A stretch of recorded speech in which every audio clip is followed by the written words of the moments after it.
Welcome to the herd and thanks for listening. We're happy to help you have informed conversations with your healthcare providers, but please do not treat anything we say in this or any of our episodes as medical advice. Even when the guests are physicians, they're not your physician. If you enjoy this sodcast, please like it, share it, give it a good rating, and follow, and help more people find their way into the Ruminati herd. If you have suggestions for improvements, please let me know.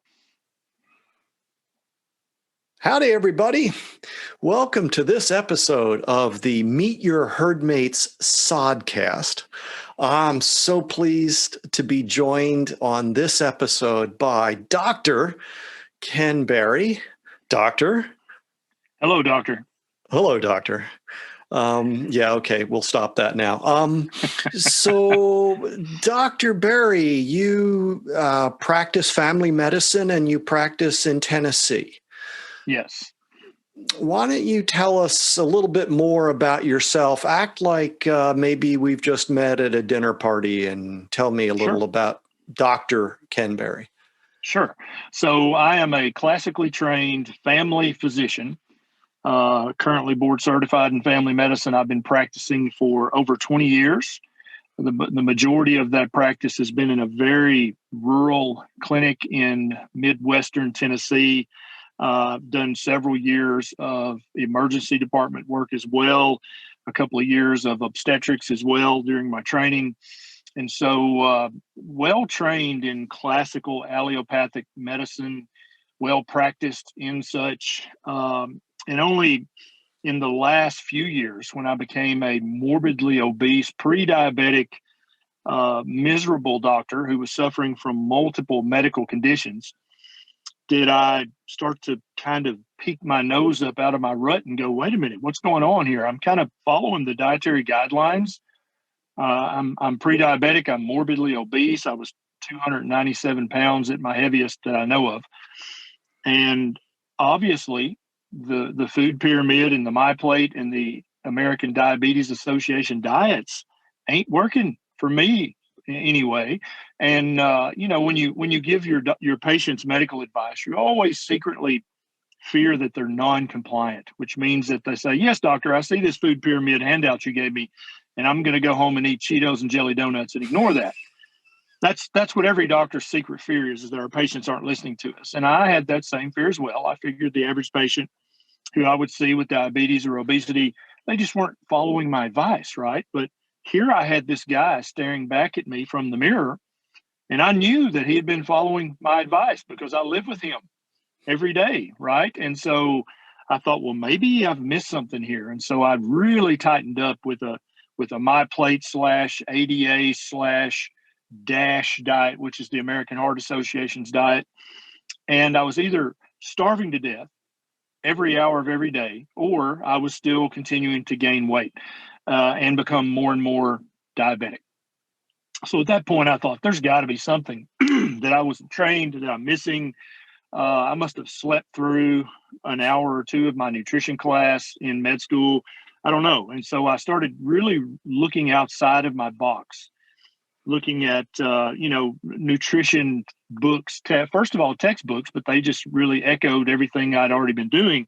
So I started looking outside that box even further. And I happened upon Dr. Atkins' Diet Revolution. I found the Primal Blueprint by Mark Sisson. I found the Paleo Diet by Lauren Cordain.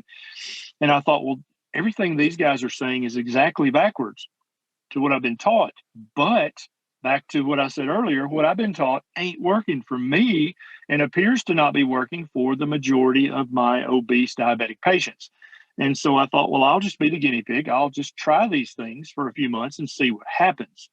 And almost immediately, I started to lose weight. The chronic inflammation I'd been suffering from started to get better. My hemoglobin A1C started to improve. And as I kind of transitioned from primal to paleo to low carb, then ultimately I started reading about this keto diet. And that took me kind of to the next level. I lost even more weight, and I completely reversed my prediabetes. I was down to where I was only overweight, not obese anymore. I went from morbidly obese to obese. Now I'm, then I was just overweight, which is a great victory if you were previously morbidly obese. And during my time, the 3 or 4 years I've been keto, I've started to read about this carnivore diet. And so for the last 18 months, I've been almost exclusively on a carnivore diet, which is an animal-based or a meat-based diet. And on that diet, I have completely normalized my hemoglobin A1C, my fasting insulin, my C-peptide. My weight is the lowest now at 52 years of age. I got to get that right, or Nisha will correct me. At 52, I actually weigh less than I did in my early 30s. And I feel best. I feel better now than I felt in my early 30s. And in fact, I've been out here on the farm all day, cutting down trees, clearing brush, dragging brush, which if nobody's ever done that, that's CrossFit squared. and making brush piles. I've been doing that all day. And I just broke my fast about an hour ago. I was doing that fasted all day long. Felt great, had good energy. And so for people who are not yet woke to the low carb, keto, carnivore fasting thing, you really need to look into that, because it is by far the most powerful dietary therapeutic tool I have ever employed as a physician. It's even more powerful than the pharmaceutical tools that most doctors use in their daily work. I've never found a pill or an injection that I could prescribe to a diabetic that improves and indeed reverses type 2 diabetes quicker than keto and fasting. And so when you find a completely natural nutritional therapeutic strategy that makes all the pharmaceutical therapies pale in comparison, they run and hide their head in shame with the numbers that they're able to give you versus the numbers you can get from a low carb ketogenic carnivore diet plus or minus some intermittent fasting. And many people use the word miraculous because we've been trained for the last few decades to think that the only answers come from pharmaceuticals and from surgical interventions. That's the only place that we get real meaningful therapeutic benefit from. And I and hundreds of thousands of other people who have now reversed their prediabetes and diabetes with keto and fasting, we beg to differ. You used a word when you described how you were trained, allopathic. Is that the word? Allopathic. Yeah. And that's allopathic. Kind of I think it was the Rockefellers who kind of had an impact on early practice of medicine in the United States, at least, because there was a lot of snake oil salesmen. And back in the 1910s and 1920s, me and you could just go together and start our own medical school and call it the Barry Ballerstadt School of Medicine. And there was no regulation against that. And so in an effort to get rid of all the snake oil and all of the foolishness in medicine and actually have a science-based medicine, which I think is probably very wise to do, they wound up kind of creating this practice of medicine called allopathic, which is, you could think of that the opposite of that would be naturopathic. Right. And so they basically ran all the naturopaths out of town, and all that was left was allopathic medical schools at that point. And there are a few schools of osteopathy, which would be a DO degree, that are still in existence in the United States. Not many, but that's considered mainstream medicine. Either you're an MD or a DO, or you practice homeopathy, which I'm not saying I agree or disagree with that. I'm not saying one's good, one's bad. I'm just kind of quoting the facts as I know them. Mm-hmm. Okay. So, like many physicians, you've had your own personal experience that has transformed how you then practice medicine. And I've gotten to hear you on a number of occasions speak about working with your physicians, and you've used descriptions of the length of the white coat indicating seniority, and there's lots of things along that. But part of what I'm trying to achieve in myself is less us versus them thinking. Sure. So one of the phrases that you've used that sticks with me is, it's not your fault, but it is your problem. Yes. So unfortunately, and please correct me if I'm misperceiving things or you see it in a different way, a lot of times today when people end up with what I understand to be a number of manifestations of metabolic syndrome. So in other words, type 2 diabetes and a lot of other metabolic illnesses. And certainly excessive body fat, call it whatever you want. People look at people with those conditions and say, it's your fault.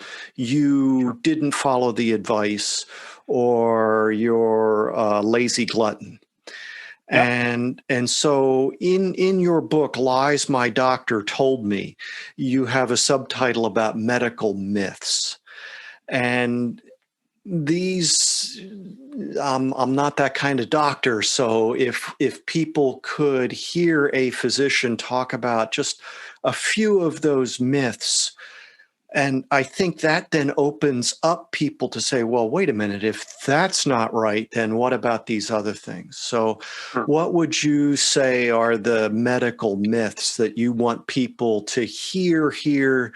You're not going to convince anybody in an hour, but maybe plant the seed that then grows and starts breaking up the sidewalk, to mix metaphors. Sure. And so there's about 25 myths or lies that I talk about in the book.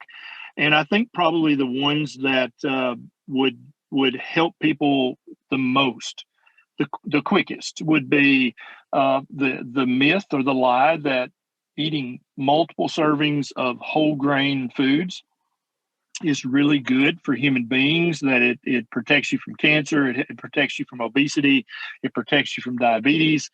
That's a big fat lie. That's been never has it been borne out in controlled research that whole grains do anything except help you poop a lot because of the fiber. There is no controlled research on this, and the problem is it's been accepted as self-evident truth for so many decades that no, you sound foolish if you argue with it, right? But again, I would point you back to the hundreds of thousands of people who are completely grain-free now, eating a ketogenic diet, who feel great. They have more energy than they've had, than they had 10 years ago. They have reversed their type 2 diabetes. If they have type 1 diabetes, they've improved it so much that they have a completely normal A1C now.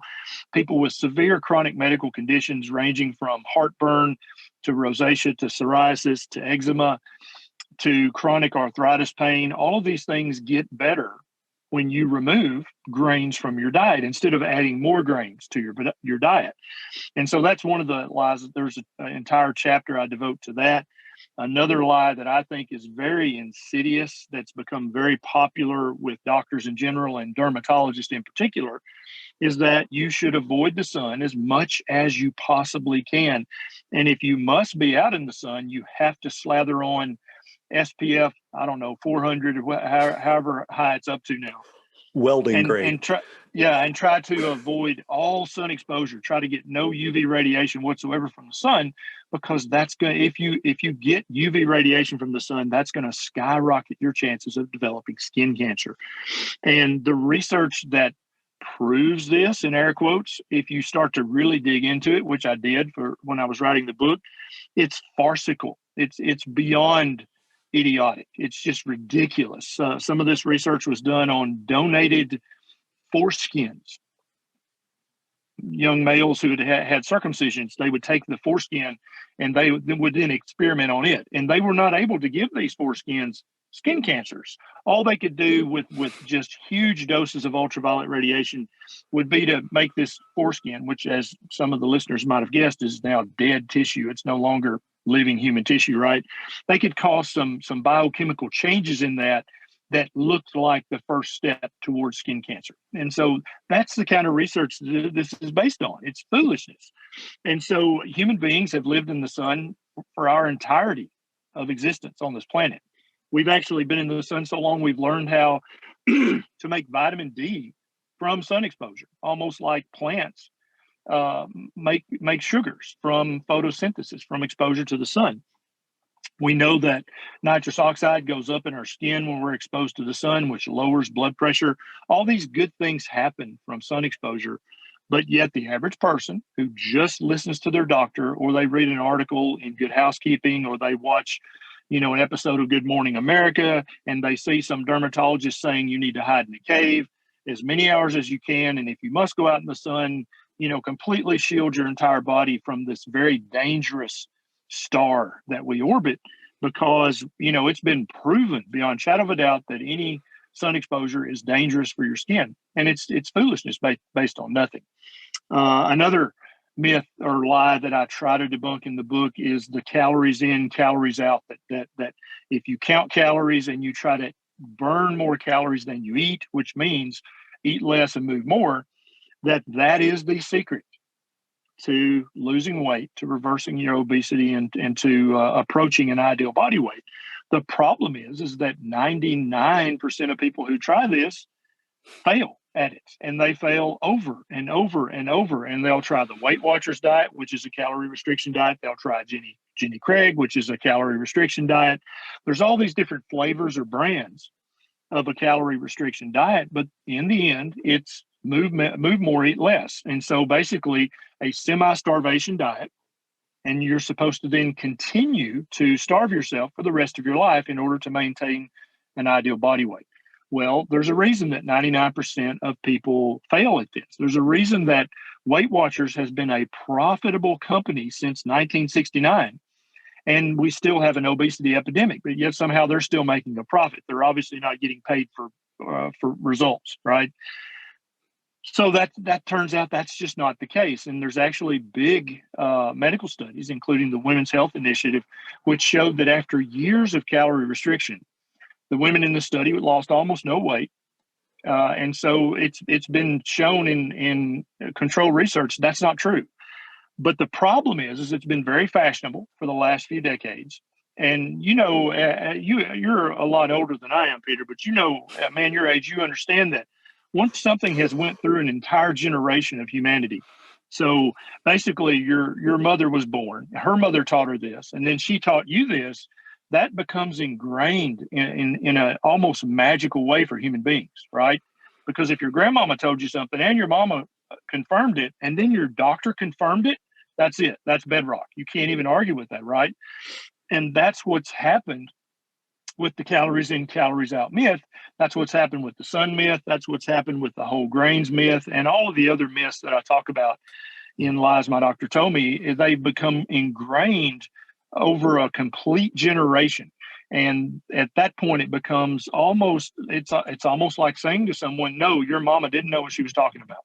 I'm sorry, but your mama was wrong. And, in some parts of the country, that can lead to more words and harsh words. Yes. Harsh words. That's right. And so I love the way that you're trying to enlarge the herd without saying, no, you're wrong. No, that's not right. This is not us against them. It really should be all of us trying to help each other.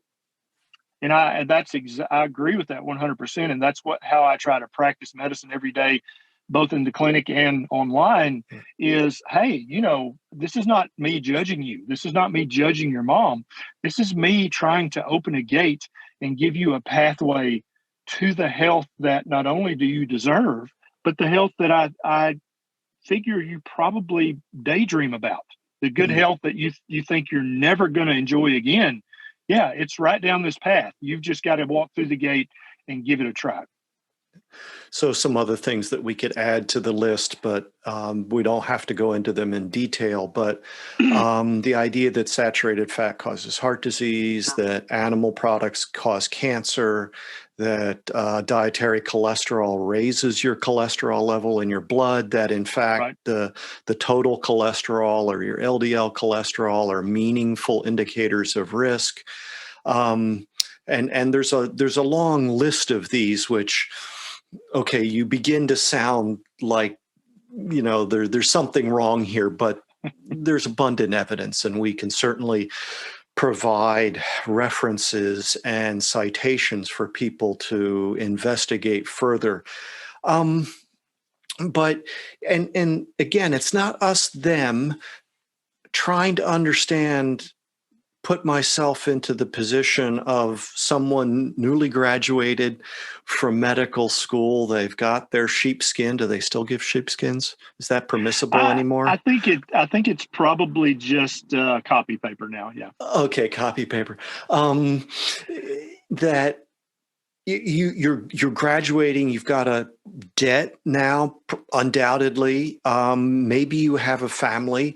You've now going to launch yourself into this, either practice with patients or go into research. If you're going into research, chances are that's largely on the reputation of your major professors or Yes. the institutions you're coming from. So you're probably circumspect about questioning a lot of what they've said. Sure. If you're going into business, you're worried about your risk and your income and these things. So a lot of that is completely understandable. The problem is we're dealing with human lives here.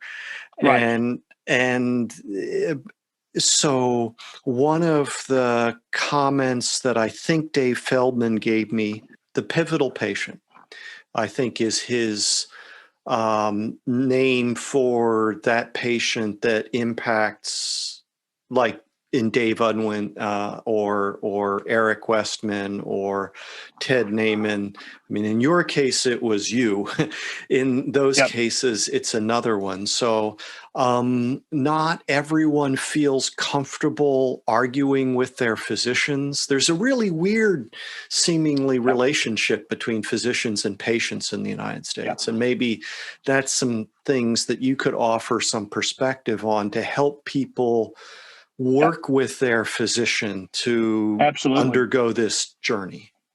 So there is a large percentage of doctors who practice using a patriarchal model, where basically, and legally there is some truth to that, because doctors practice medicine. Their relationship to patients is fiduciary. So there's actually a legal relationship there. And in the eyes of the law, it is much like a parent-child relationship. The parent has certain duties to the child, right? You have a duty not to abuse them. You have a duty not to abandon them or drop them down a well. You have certain duties that are expected of you as a parent. And in the eyes of the law, the practice of medicine very much resembles a parent-child relationship. I do not think, however, that the actual practice of medicine between one doctor and one patient should be patriarchal at all. And but that's a big word, right? But it's easier for a doctor to practice patriarchal medicine. And indeed, in my early years in the emergency department, I was famous for saying, no, you need to shut up and do what I tell you to do, or you're going to die. And that's a very patriarchal model. And I think there's a place for that in certain situations in medicine. But when you're talking about the care of chronic medical diseases, there's no emergency, there's no, oh my God, we have to do this right now dynamic going on, then I don't think there's any place for a father relationship, a parental relationship. The doctor's your daddy or mom, and you are their child. You are to obey and not ask questions. But many doctors evoke that model because it's easier to practice medicine, because you can just imagine a doctor's visit is over very quickly if a patient has printed off a lot of stuff and brought, off the internet, God forbid, Dr. Google, and they've brought this and they have a list of questions. And I take the lead as the patriarch and say, no, all that stuff's foolish. You just do what I say. Here's your prescription. I'll see you in 6 months. I just walked out of that room in 4 minutes. Right now, I've got plenty of time to either take a break or go see the next patient, and so I can either catch up or get ahead. Right, but if I as a medical partner, which is what I think your healthcare provider should be with you, if I see that you've printed out lots of stuff off the internet and I say, this patient is really motivated, right? They're very motivated to figure out what's going on with their body, and they're very motivated as a patient to try to get healthy. If I, instead of seeing that as a frustration, if I see that as a sign, a beacon, this person really is interested in their health, and I sit down and I spend 15 or 20 minutes going through what they printed out and either pointing out, no, this is from just a foolish website but now this, on the other hand, this is a good thing. That's going to waste in air quotes, a lot of my time as a doctor, right? I would opine that time is not wasted at all. That time is very well spent for both the doctor and for the patient, and is going to forge a relationship and a bond in that provider-patient duo that makes it a very, very powerful thing that can actually start to reverse chronic health conditions that previously doctors didn't think could be reversed. They only thought they could be treated. And so I would tell anyone out there, you absolutely are a partner with your doctor. Now, obviously, your doctor's got all the training, right, that they got through medical school and residency, but you as the patient have the training of living in your body all of your life and experiencing your symptoms and experiencing things that made it better and things that made it worse. So if you found a diet or you found a particular lifestyle that makes your symptoms of whatever chronic disease you have improve, that's important. And you should share that with your doctor. And if your doctor discounts that or just laughs at that and just tries to ignore you and move on, that's a huge red flag that your doctor's practicing the patriarchal model of I'm your parent, you're my child, you need to shut up and do what I say. But medicine is not an exact science, okay? As much as healthcare providers would love for all their patients to believe that this is all settled science, it's all black and white, it's in the book, we know this, there's no doubt about any of this. That's not true at all, okay? That's why we call it the practice of medicine or the art of medicine, is because there are the function of the human body that we still have no damn idea why that does that or how that does that. And you only have to go 3 or 4 layers deep into the biochemistry or the cell and molecular biology before you become very aware as a doctor. We don't know how the hell that works. We have no idea. Honestly, we do not know. Maybe next year or 10 years from now, we'll figure out the mechanism, but currently we don't know. And so when a doctor's practicing an art like modern medicine, the doctor, even more so than the patient, should be very aware that there's a bottom to our medical knowledge, underneath which you could scribble the words magic, because anytime something does something and we don't know why it does that, that's magic until you figure it out. And so the human body in very many ways at a biochemical level is still magic. We have no idea why it does what it does. And so then it becomes very disrespectful and not very helpful for a doctor to discount some diet that you've happened upon and you've actually been trying it for a month or two and your blood sugars are better and your heartburn's better and your psoriasis is better. For that doctor to discount that diet, that dietary intervention or that lifestyle intervention and say, just that's all foolishness. I don't want to hear about Dr. Google. Just do what I say. To me, that is the ultimate form of disrespect a healthcare provider can show to a patient. And if you're the patient in that situation, that's a huge red flag that you're probably not going to be able to establish a partnership with that healthcare provider. And you should perhaps get the yellow pages out. Do they still make such a thing? Or is it online now? And let your fingers do the walking and find another healthcare provider, because if a healthcare provider is locked into the patriarchal way of practicing and they are not open to you having an opinion and to listening to your feedback, that's not a therapeutic partnership. That's not a therapeutic relationship, in my opinion. So if you were to cast your eyes across healthcare in the United States, And maybe we need to set this back in February. um, Yes. and say, what percent of the healthcare industry or healthcare usage is addressing what we've been calling metabolic or chronic diseases versus the acute sort of interventions, the emergency room kind of Sure. medicine? Yeah. And so if you fall off the house and you've got a compound femoral fracture, you need modern healthcare. If you develop type 1 diabetes and ketoacidosis, you need an intensive care unit. So in no way do I want people to think that I'm bad mouthing modern healthcare or that I'm denigrating the practitioners of modern healthcare. In certain situations, that's absolutely what you need, and nothing else will do.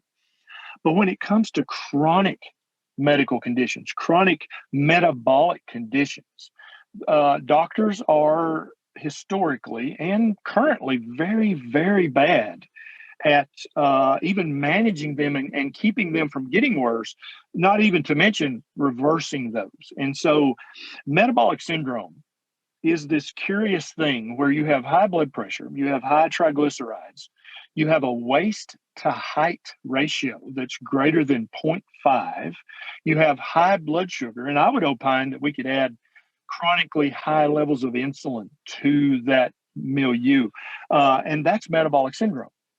And so, if you have metabolic syndrome, if you have three of any of the five things, and I would say there's six, then you have the formal diagnosis of metabolic syndrome. Now, so what? What does that matter? Well, that puts you at increased risk of diabetes and all of the complications that come from it. It puts you at increased risk of hypertension and all of the complications that come from that. And when I say all of the complications, there are hundreds for both diabetes and hypertension. You are at increased risk of having heart attack and stroke. You're also, a lot of people don't realize this, you are at a greatly increased risk of having increased risk of developing cancer, especially breast cancer, prostate cancer, and some of the more common cancers. They are intimately linked with having metabolic syndrome. And so that's why I've made so many YouTube videos about the metabolic syndrome and all of the symptoms of it and signs of it. Because when people understand, oh, I'm developing metabolic syndrome, there are actually dietary and lifestyle interventions that you can employ yourself at home for free that will immediately stop the progression of metabolic syndrome and indeed reverse your metabolic syndrome back to a condition of normal. Okay. And I know Peter knows this, but I'll tell everyone, if you lined up every adult in the United States right now and you measured all five or six of the markers of metabolic syndrome, there's only 12% of the adults in the United States who do not have at least one marker of metabolic syndrome. And so this is beyond an epidemic of metabolic syndrome. It is now, you're now officially abnormal if you don't have one or two markers of metabolic syndrome. So if you're overweight and you have high blood pressure and you have high blood sugar and high triglycerides, that's normal in the United States currently, even though it is all of those are markers for aggressive, dangerous metabolic disease. That's now the norm in the United States and indeed in most countries in the world that have modern food and modern medicine. When did we become okay with abnormal and sick being normal? If you define normal as what the majority of the people have as average, is average normal? Well, not in this case, it's not. But in most cases, you would expect average should be close to normal, but it's not, and it's because of our food, and that's the big problem here. And that's why the majority of my YouTube videos, I'm talking about some foods you should or some foods you shouldn't, because that's actually the foundational answer of stopping the progression of your metabolic syndrome and ultimately of reversing it completely.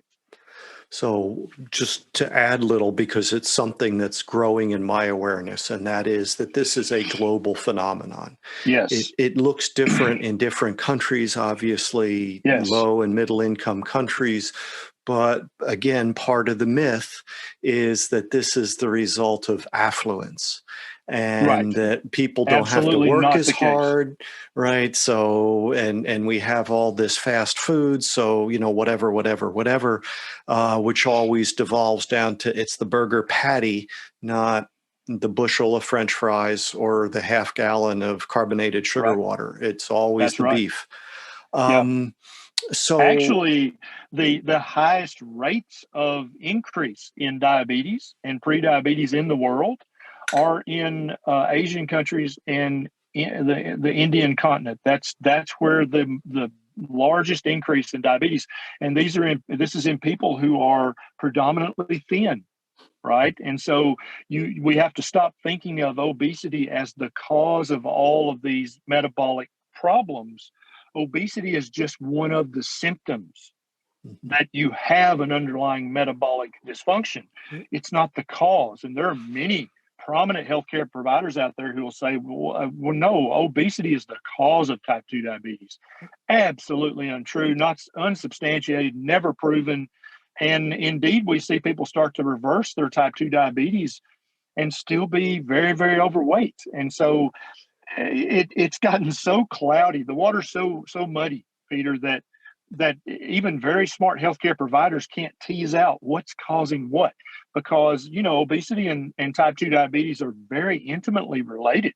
They're highly associated, highly correlated, but that does not mean that one is causing the other. mhm. It's very likely, and in my opinion, probable that something else is causing both of them, and that's why it appears that they're so closely related, is because they're both caused by the same improper diet. Okay. And that critical part of there's so many layers and layers. It starts with the grain of sand, and then the oyster lays down all these. Unfortunately, it's not a pearl we end up with. It's more like a Yes. gallstone, or which could be a whole nother subject. So there's just people need to understand, or at least be aware of this as Yep. a legitimate controversy, that there's a lot of research behind it. It's not a fringe thing. It's not Right. even new and faddish in that sense of being new. It's something that goes back decades.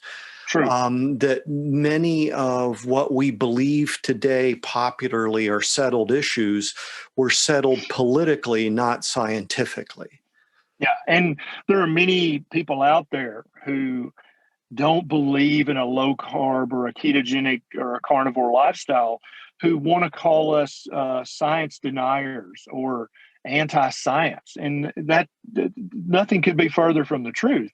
uh, Science is never fully settled. If you really believe in the scientific method, and you really believe that all of those steps are ethical and moral, which I do, then anytime you say that the science on this or that is settled, you're walking on very dangerous, very brittle ground, unless you're talking about something like gravity or some physics concept where the science is pretty darn settled. But when you get out into the more human sciences like nutrition and medicine and psychology and psychiatry, and you start talking about settled science, you are building your professional house on some very loose sand, because it's even intimate that the science is settled when it comes to any medical or psychological topic is foolishness, in my opinion. I don't think we're anywhere close to discovering the ultimate truth of truths when it comes to metabolic health. I The opposite of skeptical is gullible. And Yes. we've had far too much for far too long, that we've taken on faith from people who in the fullness of time turns out were not as well grounded as they represented themselves as being. Yes. And often they had at least a strong appearance of conflict of interest. In some Yes. cases, I would push it further, but let's be polite and say at least it Yes. looks bad. So we have a system, and certainly being in Tennessee and the Southeast, I mean, that's the diabesity belt of the Yes. United States. And yet we have this opportunity, and what I hope happens is people from the livestock industry and the cattle industry learn more about this, because it's my belief, and I don't think that we're going to disagree on this, that people can eat more of the products of those industries Yes. than is the current recommendation and see dramatic improvement in their metabolic health. Oh, I totally agree. And one of the most egregious things that medicine does is it gives people this false solution. Okay. So it's true that there are many people out there who literally live on Pepsi Cola and jelly donuts and Doritos. That's true. They live the first 20 or 30 years of their life. And then when they wake up one day and they're 300 pounds and diabetic and have high triglycerides and, every marker of metabolic syndrome, and they're like, oh my God, I'm going to die young of a heart attack or a stroke. I'm very unhealthy. I've got this woman I love now, and I've got these two kids I love, and I want to be able to provide for them. So this person who was previously completely unmotivated when it came to health and nutrition, right? We can all agree on that. Now they become motivated, right? Gutturally in the depths of their soul, they want to protect this spouse and protect these kids. And so they go to the doctor and they're like, Doc, I got to get healthy. I'm so unhealthy. Maybe they had chest pain. Maybe they had shortness of breath. They had an ER visit and their life flashed before them, right?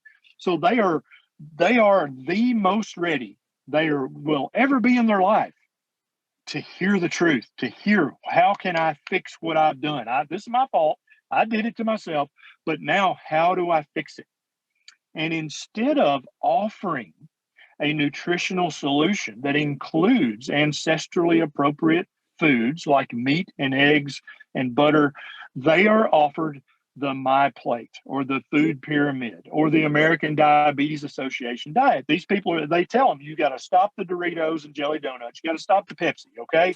I want you to start drinking fresh squeezed non-GMO orange juice instead of the Pepsi. I want you to start eating whole grain cereal instead of eating the jelly donuts, right? And I want you to start eating whole grain bread and lots of ripe fruit instead of the Doritos. Margarine on the toast. That's right. Stop that stupid butter, put margarine on there, eat lots of potatoes because, and eat with the skin on because that's more healthy. And so this person walks away. And remember, this is the most motivated they will ever be to reclaim their health and to become that person that they once wanted to be, but got temporarily sidetracked. But now they're back. They're 100% motivated. They are given this crippling nutrition advice because what's going to happen when they go home and they implement this? They throw away all the Pepsi and get gallons of orange juice. It's the same. There's no difference. They throw away all the jelly donuts and they get Special K and they get Frosted Flakes and they get Total and Raisin Bran and Wheaties. Wheaties are the breakfast of champions. They get all these things. It's no better than the jelly donut, right? And then they start eating lots of sweet potatoes and lots of Irish potatoes and lots of beans and lots of fruit. That's no better than the Doritos. Maybe a little less bad, but still not good. And so what's going to happen when they go back for their 6-month follow-up to get all their labs rechecked? Their labs are going to be no better. And their weight is going to be no better. And so you have basically that healthcare provider who had a chance to literally transform that person's life from a state of metabolic illness back to just preeminent health.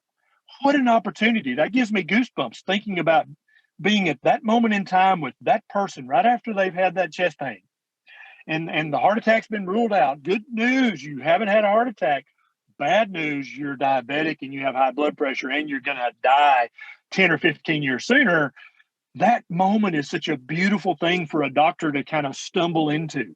And if in that moment, that pristine divine moment, that you have to literally give this person a 180-degree turnaround on their health, you give them this stupid advice of fruit juices and fruits and whole grains instead of, I want you to eat for the next month, I want you to eat beef, butter, bacon, and eggs. Nothing but that for 30 days. And that's going to start to turn this whole thing around. And then after that, we can add some other animal-based foods and maybe a few plant-based foods back in. Can you imagine when that person, if the doctor, like I say, had said beef, butter, bacon, and eggs for a month, and then we'll talk after that. When they recheck their labs and when they remeasure their waistline and when they check their blood sugar, it's going to be a night and day difference. They're actually going to be moving towards that health that they dreamed about when they thought they were dying on the emergency department table. And they were making those promises to the creator. If you'll just let me get through this, I'll change everything, because the false change that the healthcare provider offered them doesn't do a damn thing to help them attain their health goals. And that's what really infuriates me, is when people are truly ready. Because, if you go to the bar and you're yelling at all the alcoholics to quit drinking, none of those guys are ready. They're not motivated. They just want you to shut up. But if you've got someone who's 100% on, they're focused, it's you and them.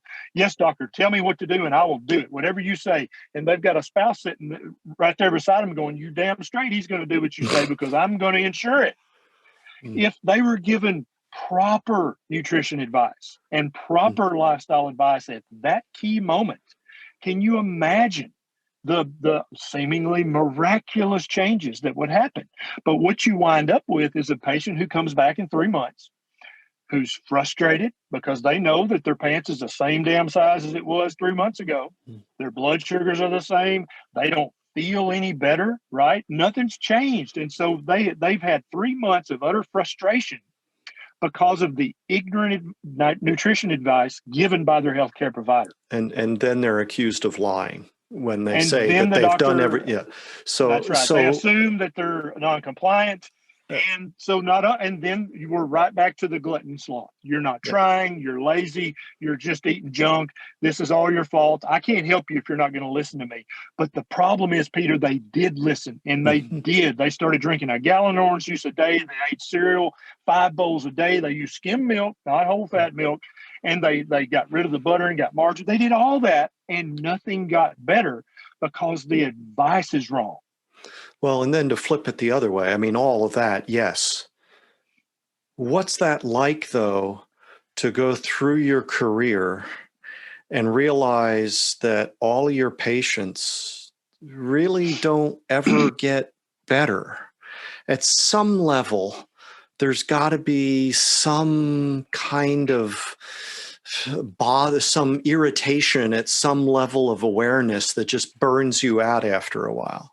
It does. And it's very common for doctors to become completely burned out and change professions. Suicide, the rate of suicide is quite high in healthcare providers. And I would opine this is part of the reason. What it leaves providers with is a very negative sense of humanity. You become very frustrated and very jaded, and you almost begin to dislike your patients because in air quotes, they're not going to follow your advice, even though they are trying to follow it. They're not going to get better. Really, your entire career, you haven't really had a meaningful impact on anyone. And I'm containing this to primary health care, right? So family medicine, internal medicine, pediatrics, that sort of thing. Not of course, orthopedic surgeons, ER docs. You can see this guy was dead, now he ain't dead. I did a good job, yay me, right? But when it comes to chronic health care in the primary care fields, it's thankless because you maybe have one patient out of 100 who is willing to starve themselves for the rest of their life.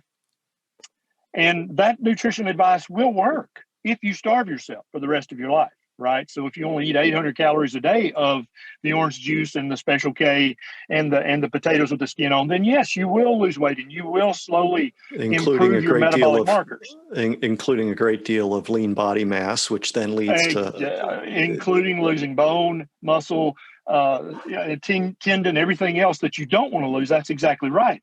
But 99 out of those 100 are going to fail that because they're going to eat what you told them to eat, and they're going to do what every human should do. They're going to eat until they're full, just like every other animal on this planet. Human beings eat till they're full. That's what we do. That's what we're supposed to do. But when you tell people, no, stop eating while you're still hungry, that's like telling people to hold your breath even though you have air craving. well, Foolish. so my version of that, doctor, is the next time you have diarrhea, use willpower. Right. Just will it to stop. Yeah. That'll work for a while, but and that's a great analogy, because hunger is a physiologically normal thing. People hate their hunger, and they hate it that they feel hunger, and they hate themselves for being hungry. But hunger's not bad. Hunger's not the enemy. Hunger's not the devil. Hunger is a normal physiological thing if you're eating the proper foods, that is. But your hunger still is not the evil. The evil is the improper foods that you were eating before and that your doctor's now recommending. Your hunger's not the problem. Yeah. And that could launch us, and perhaps should in a future episode, to talk about things like why when most people talk about protein, they don't really know what they're talking about. I would love to discuss that with you. Yes, sir. And we could even talk about calories the same way. I mean, this idea that, that's something later that, what's on a food label bears, we don't know. I mean, it's an average value, and, about averages. One of my favorite quotes from an ag meeting was that on average, the average human being has one breast and one testicle, but you don't see many of them wandering around. So yes, there's a problem with averages, especially when we start trying to take population-based recommendations and devolve them down to individual recommendations and practices.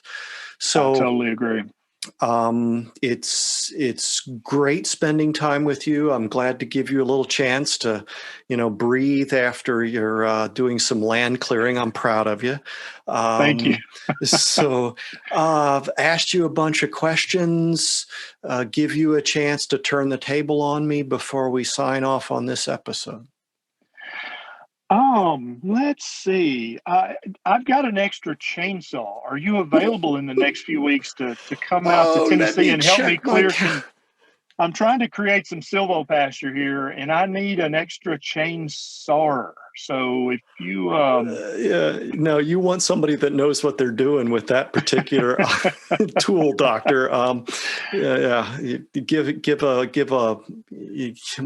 monkey a chainsaw. Don't make him a logger, and make him dangerous. That may be true in my case as well. I don't know. That remains to be seen. I haven't received any injuries yet, but hey, you never know. So long as you're wearing the appropriate PPE while you're using a chainsaw, then. Yeah, which in my case is gloves and blue jeans. I hope that's enough. I don't know. I hope so too, because the gnarly injuries from chainsaws. I've sewed up several in the ER over the years. Yeah, and I always make fun of them too. Karma. Oh, right. Yes, sir. I think I'll just go home now and read the Bible or something. I think I'm done with the chainsaw for today after you pointed that out. Thanks, Peter. Okay. You're welcome. Hey, doctor, anytime. I'm pleased. Ken, thank you very much for the time and the conversation. And I look forward to the next time, especially look forward to the next time that we can meet at a Brazilian steakhouse. And, yes, please. Talk about why eating meat won't kill us and it won't kill the planet. So between the two of us, I think we can help people understand that. I do too. Thanks so much for having me on, Peter. It's been a pleasure.